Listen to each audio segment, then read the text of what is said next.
अस्सलाम वालेकुम स्टूडेंट। आज क्लास 10 का चैप्टर 1 में जो टॉपिक है वो है 1.4.5 जो कि बनता है computer system resource manage by an operating system. 4 main resources हैं जो मैनेज कर रहा होता है ऑपरेटिंग सिस्टम, जिसमें सबसे पहले है सीपीयू, मेमोरी मैनेजमेंट और स्टोरेज मैनेजमेंट। उसके बाद क्या है, फाइल मैनेजमेंट है। तो एक एक करके देखते हैं। सबसे पहले क्या है, सीपीयू यानी कि central processing unit. The operating system manages the CPU by scheduling process, ensuring efficient utilization of the CPU and prioritizing tasks. This involves process scheduling algorithm, deadlock resolution and handling interrupts. यानी कि operating system CPU को manage करता है, processes को schedule करता है ताकि CPU का इस्तेमाल बेहतरीन तरीके से हो और ज़रूरी कामों को पहले कर सके।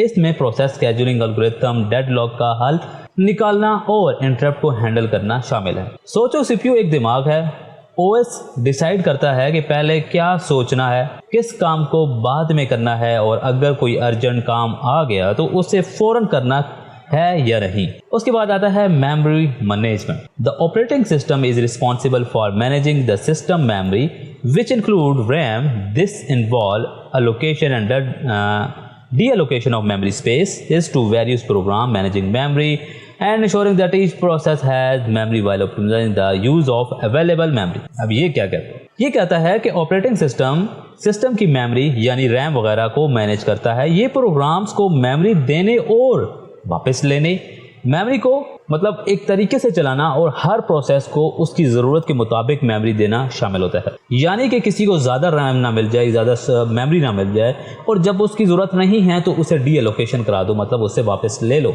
ठीक है, अब सोचो रैम एक शेल्फ है जिसमें हर प्रोग्राम अपनी अपनी जगह लेता है, यानी ऑपरेटिंग सिस्टम डिसाइड करता है किस प्रोग्राम को कितनी जगह मिलेगी और किस वक्त खाली करनी है ताकि दूसरे भी यूज कर सकें।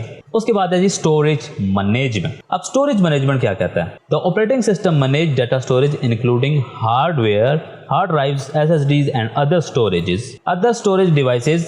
This involve file system management and managing read-write operation, ensuring data integrity and providing an interface for file directory management। यानी कि ऑपरेटिंग सिस्टम डाटा स्टोरेज को मैनेज करता है जिसमें हार्ड ड्राइव, SSD और दूसरी स्टोरेज डिवाइसेस शामिल होती हैं। यानी कि रीड राइट ऑपरेशन है, अगर किसी को चाहिए कुछ फाइल चाहिए, मतलब एक प्रोग्राम लोड है रैम में और उसको कोई फाइल चाहिए तो वो क्या करता है, ओएस की वो स्टोरेज से लेके उसको देगा और वापस रखेगा। ठीक है, और वो डायरेक्टरी में ढूंढेगा कि कहाँ कहाँ ये जो डायरेक्टरी का वर्ड यूज़ हुआ है कि कहाँ पड़ी है फाइल, कहाँ से उठानी है, कहाँ रखनी है।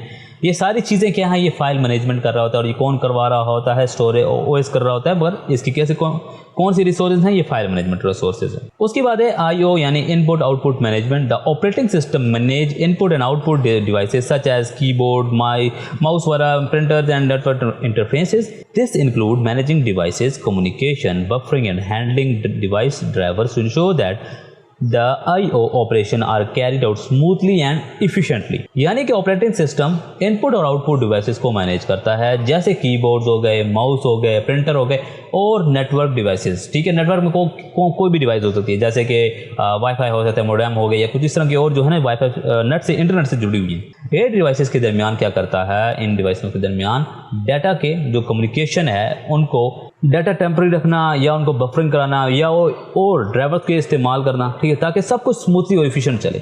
यानी कि अगर किसी को इनपुट चाहिए तो वो इनपुट दे। इनपुट अगर वो प्रिंटर से ले रहा है, स्कैनर से ले रहा है या कोई हार्ड ड्राइव लगाई हुई है इनपुट, आउटपुट यूज़ कर रहा है। ठीक है, तो आउटपुट अगर इसने जैसे प्रिंटर की कमांड है, ठीक है, और इस तरह की आउटपुट हमारे पास कौन सी डिस्प्ले हो सकती हैं, जैसे आपका मॉनिटर आउटपुट में आ सकता है। ठीक है, तो अगर वो इन चीज़ों को यूज़ कर रहा है, इसके अलावा अगर इंटरनेट कोई डिवाइसेस हैं, नेटवर्क डिवाइसेस हैं, अगर इंटरनेट यूज़ करना चाहता है, वाईफाई यूज़ करना चाहता है या कुछ और ऐसी कोई चीज़ यूज़ करना चाहता है, तो ये क्या कौन मैनेज करेगा, ओएस मैनेज करेगा। मगर किस कैटेगरी में आती हैं, ये इनपुट आउटपुट मैनेजमेंट में आती हैं। ये जो चार चीज़ें हैं ये क्या हैं, ये आपके ऑपरेटिंग सिस्टम मैनेज कर रहा होता है और इनको बड़े अच्छे तरीके से मैनेज कर रहा होता है। और क्यों मैनेज कर रहा होता है, ताकि डेडलॉक ना हो, कभी इंटरप्ट हो तो क्या करना है, स्केड्यूलिंग हो जाए। स्केड्यूलिंग से क्या होता है कि ताकि प्रोग्राम जब रन हो तो इफ़िशिएंट तरीके से हो, जो रिसोर्सेज मौजूद हैं यानी कि जो प्रोसेसर है, जो रैम है, उसका प्रॉपर तरीके से इस्तेमाल हो सके, कोई ज़ाया ना हो, ठीक है, कम टाइम में ज़्यादा काम हो सके, ये सारी चीज़ें देख रहा होता है ऑपरेटिंग सिस्टम।